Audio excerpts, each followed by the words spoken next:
Dans l'histoire de l'Église, il y a 2 papes à qui on a attribué le titre de grand. Ce n'est pas un titre officiel, c'est un titre traditionnel. Il y a Saint Léon le Grand, qui a vécu au 5e siècle, et il y a Saint Grégoire le Grand, qui a vécu à la fin du 6e siècle. Je parlerai aujourd'hui de Saint Grégoire le Grand parce que nous le fêtons le 3 septembre. En fait, il ne voulait pas être pape. À la mort de son prédécesseur, Pélage II, qu'il avait pris comme secrétaire, il fut élu unanimement par le clergé, par le Sénat romain, par le peuple de Rome. Mais il fallait que cette nomination soit ratifiée par l'empereur. Comme il ne voulait pas être pape, il décide d'écrire à l'empereur pour lui dire « Je ne veux pas être pape ». Mais sa lettre a été interceptée et remplacée par le compte-rendu de l'élection. Et donc l'empereur ratifie l'élection et en 590, Saint Grégoire devient pape pour un pontificat qui a duré 14 ans, d'une grande influence pour l'Église. Si je devais résumer comme ça en une phrase Saint Grégoire, je dirais qu'il est, pour moi en tout cas, l'incarnation du serviteur qui a reçu 5 talents et qui les a fructifiés au service de l'Église.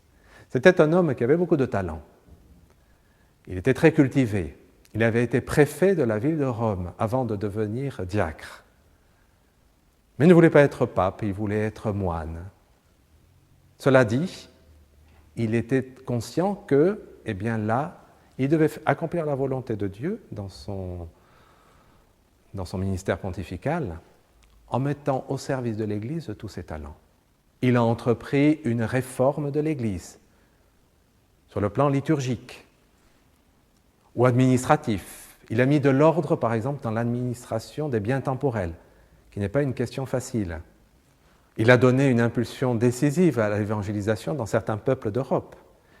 Il a envoyé des missionnaires en Britannia, l'actuelle Angleterre, pour évangéliser les Angles, Saint Augustin de Canterbury. Il a envoyé des missionnaires également chez les Francs, dans les peuples de Germanie, les Saxons, ou en Espagne, les Visigoths. Il a eu également un rôle politique, ou plus exactement, de médiation politique pour assurer la paix en Italie, qui à l'époque était dévastée par les Lombards. Alors qu'est-ce que nous pouvons retenir de Saint Grégoire pour nous vivant au XXIe siècle?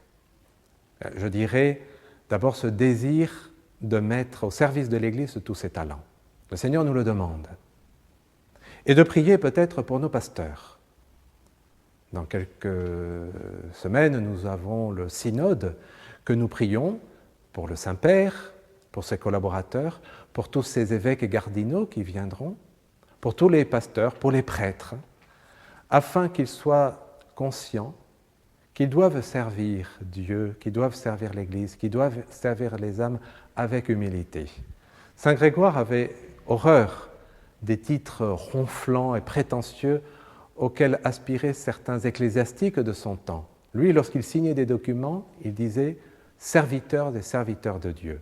Prions pour les évêques, prions pour les prêtres, pour que nous soyons conscients que nous devons assurer notre ministère dans un esprit de service désintéressé.